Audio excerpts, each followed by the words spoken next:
Dobar dan i dobrodošli na Lingua Croatica, vaš početnički podcast. How do people order food in Croatia? What are the most common dishes you can find in Croatian restaurants? And how do you ask for the bill in Croatian? Stay with me to find out. Danas pričamo o restoranima.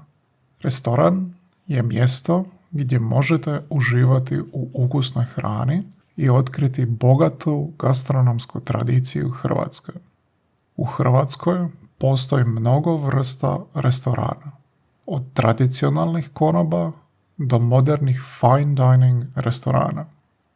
Kada dođete u restoran, konobar će vas pozdraviti i pokazati vam stol. Možete naručiti hranu s jelovnika ili pitati konobara za preporuku. U Hrvatskoj je uobičajeno započeti obrok juhom ili predjelom, a glavno jelo često uključuje meso, ribu ili vegetarijanske opcije. Ne smijemo zaboraviti desert. Hrvatski kolači su fantastični. Ako želite naručiti, možete reći: molim vas, želio, željela bih. Kada završite s jelom i želite platiti, recite: molim vas, račun.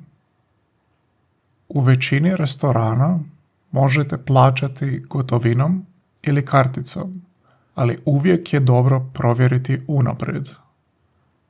Hrvatska kuhinja je raznolika i razlikuje se od regije do regije.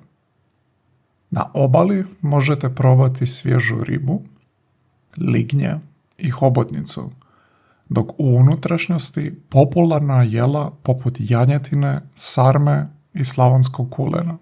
Bez obzira gdje se nalazite, sigurno ćete pronaći nešto ukusno. A sada pitanje za vas. Koji je vaš omiljeni restoran ili hrvatsko jelo? Pišite u komentarima. Nove riječi, new words, restaurant, restoran, menu, jelovnik, waiter, konobar, waitress, konobarica, appetizer, predjelo, soup, juha, main course, glavno jelo, dessert, desert, bill, račun, cash, gotovina, credit card, kreditna kartica, wine, vino, Croatian cuisine, hrvatska kuhinja. Don't forget to give this video a thumbs up, and if you like this podcast, make sure to subscribe for more episodes in the future. If you want to support my podcast, feel free to visit my Patreon website or buy me a burek. Doviđenja i čujemo se u sljedećoj epizodi. Ćao!